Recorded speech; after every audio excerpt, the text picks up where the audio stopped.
The ship's doctor said the child wouldn't survive the voyage.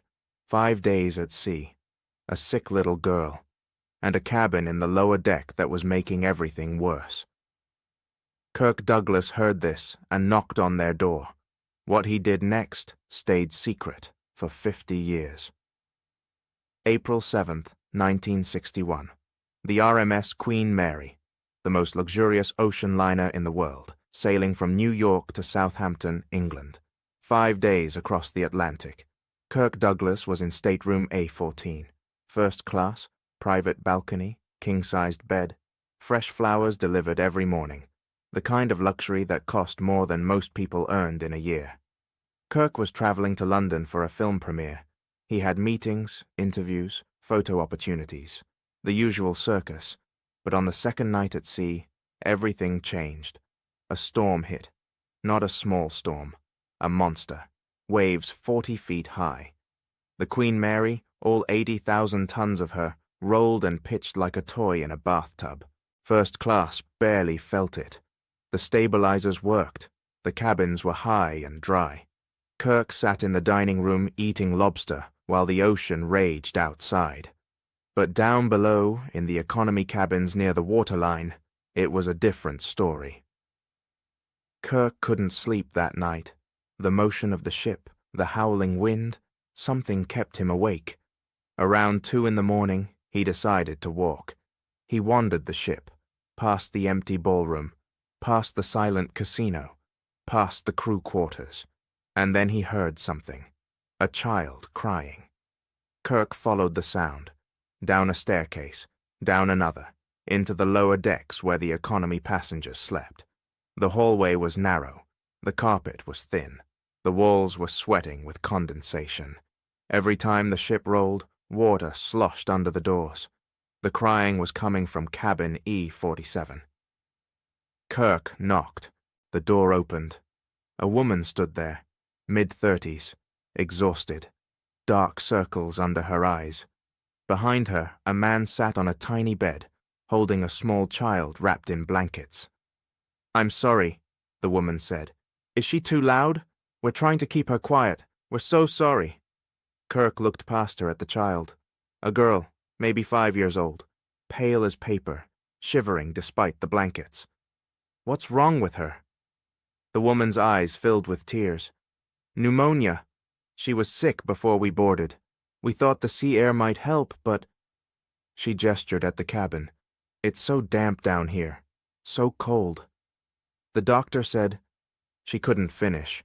Kirk stepped inside. The cabin was tiny.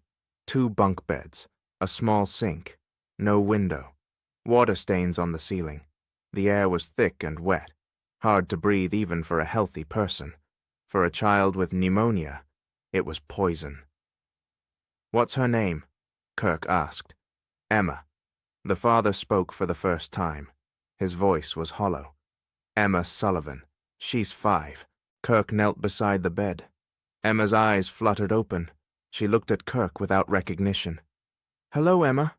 Kirk kept his voice soft. "I hear you're not feeling well." Emma coughed, a terrible wet sound that came from deep in her chest. The mother was crying now. "The ship's doctor came this afternoon. He said if she stays in this cabin, in this dampness, she might not make it to England." Kirk felt something cold settle in his chest. What did he say to do? The father laughed bitterly. He said, "Move her somewhere dry, somewhere warm, like we have a choice, like we can afford anything else." Kirk stood up. "What deck is the doctor on?" The mother blinked. "I'm sorry?" "The ship's doctor. What deck?" "B deck, I think. The medical bay is near the—" Kirk was already moving toward the door. "Don't go anywhere. I'll be back." Kirk found the ship's doctor in the medical bay, half asleep over a stack of paperwork. "Doctor." Kirk's voice cut through the silence. "The Sullivan family. Cabin E47, the little girl with pneumonia." The doctor looked up, startled to see Kirk Douglas standing in his doorway at 2:30 in the morning. "Mr. Douglas. Yes, I examined her earlier. Terrible situation. Nothing I can do, I'm afraid. She needs dry air, warmth, proper rest. That cabin is the worst possible environment. Can she be moved? The doctor shrugged. To where?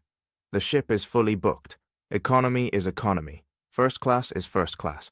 We can't just... My cabin. The doctor stared. I'm sorry? My cabin. A14. First class. Dry. Warm. Private bathroom. Real ventilation. Move her there. Mr. Douglas, that's very generous, but we can't just...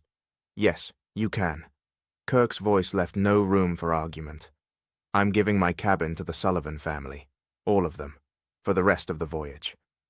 The doctor was speechless. Kirk continued. I'll take their cabin. E47. They get A14. Can you arrange that? Mr. Douglas, you're talking about giving up a first-class stateroom worth thousands of dollars to stay in an economy cabin that's practically underwater. I know exactly what I'm talking about. But why?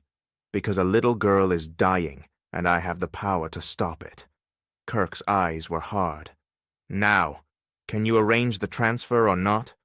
The doctor nodded slowly. Yes, I can speak to the purser. We can make it happen. Then make it happen. Tonight. At 3:15 in the morning, the Sullivan family moved into stateroom A14. Margaret Sullivan, the mother, couldn't stop crying. Mr. Douglas, this is too much. We can't accept this. You don't even know us. Kirk was carrying Emma, wrapped in blankets, her small body burning with fever. You're right. I don't know you, but I know your daughter needs help, and I can help. That's all that matters. He laid Emma gently on the king-sized bed. The sheets were crisp and clean. The air was warm and dry. For the first time in days, Emma stopped shivering. Thomas Sullivan, the father, stood in the middle of the stateroom, looking around in disbelief. This room is bigger than our apartment. Kirk headed for the door. The doctor will check on Emma every 4 hours. Order whatever you need from room service. Don't worry about the cost. Margaret grabbed his arm. Mr. Douglas, where will you sleep? Kirk smiled. Don't worry about me. I've slept in worse places. He left before they could argue. Kirk spent the next 4 nights in cabin E47. The bunk was hard. The walls dripped. The floor was wet by morning. Every time the ship rolled, Kirk could hear the ocean groaning against the hull, inches from his head. He didn't complain. He didn't tell anyone. He just endured. Every day, he checked on Emma. Day 3, her fever broke. Day 4, she was sitting up, eating soup, asking questions. Day 5, she was laughing. The ship's doctor called it remarkable. Kirk called it worth it. On the final morning, as the Queen Mary approached Southampton, the Sullivan family found Kirk on the first-class deck. Emma was holding her mother's hand, color back in her cheeks, eyes bright. She walked up to Kirk and tugged on his sleeve. Kirk looked down. Are you the man who gave us the big room? Kirk knelt to her level. That's me. Emma held out a piece of paper. I drew you a picture. It's a boat, like this one, but smaller. Kirk took the drawing. It was a child's scrawl, barely recognizable as a boat. It was the most beautiful thing he'd ever seen. I love it, Emma. I'm going to keep this forever. Emma smiled. Mommy says you saved my life. Kirk shook his head. The doctors saved your life. I just got you a nicer room. Emma looked at him very seriously for a 5-year-old. Mommy says you're a hero, like in the movies, but real. Kirk's eyes stung. Your mommy is very kind. Margaret Sullivan approached, tears flowing freely. Mr. Douglas, I don't have words. You gave up everything for a stranger, for my daughter. I'll never be able to repay you. Kirk stood. You don't owe me anything. He looked at Emma. Just raise her well. That's all the payment I need. Thomas Sullivan shook Kirk's hand. Both men had wet eyes. I've never met anyone like you, Thomas said. I didn't think people like you existed. Kirk smiled. We all exist. Sometimes we just need a reason to show up.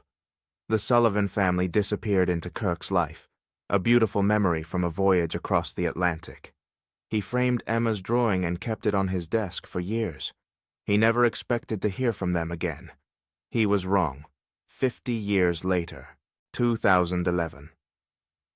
Kirk Douglas was 94 years old, frail, recovering from a stroke that had stolen his voice, but still alive, still fighting. A letter arrived at his home, handwritten, from London. Dear Mr. Douglas, my name is Dr. Emma Sullivan-Wright. I'm 60 years old now. You probably don't remember me. I was 5 years old on the Queen Mary in 1961. I had pneumonia. I was dying. And you gave us your cabin. I've thought about you every day of my life. I became a doctor because of you. Not because you saved my life, but because of what you taught me. You taught me that a stranger's suffering is everyone's responsibility. You taught me that comfort means nothing if someone else is dying. You taught me that one person can make a difference. I've been a pediatric pulmonologist for 35 years. I specialize in children with respiratory diseases. I've treated thousands of children with pneumonia, bronchitis, asthma. I still have your picture in my office, not the movie star, the man who gave up his cabin for a sick little girl. Every child I save because of you. My daughter is a doctor now, too. My son is a nurse. 3 generations of healers, all because you knocked on our door at 2 in the morning and said, "What's wrong with her?" I still have the drawing I made you. Did you keep yours? With eternal love and gratitude, Dr. Emma Sullivan-Wright. Kirk read the letter 3 times. Then he went to his study, opened a drawer, and pulled out a faded piece of paper. A child's drawing of a boat. 50 years old, crinkled and worn.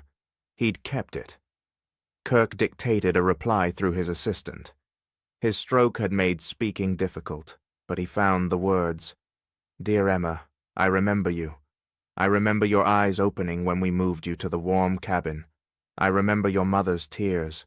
I remember your father shaking my hand. And I remember your drawing. I still have it. It's been on my desk for 50 years. You asked if I was a hero. I told you no. I was wrong. The hero was you, a 5-year-old girl fighting for her life. You didn't give up. You kept breathing. You kept fighting. I just made sure you had a better room to fight in. 3 generations of healers. That's the most beautiful thing I've ever heard. You didn't owe me anything, Emma, but you've given me everything.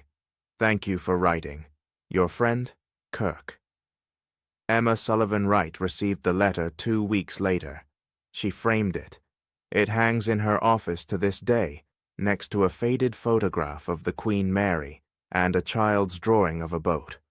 And sometimes, if you look closely at the old photographs from Hollywood's golden age, you can still see it. Not the fame, not the awards, but the look in a man's eyes when he chose principle over comfort. Kirk Douglas played tough guys on screen, but off-screen, he was tougher. In an industry built on pretending, his courage was the only real thing that lasted.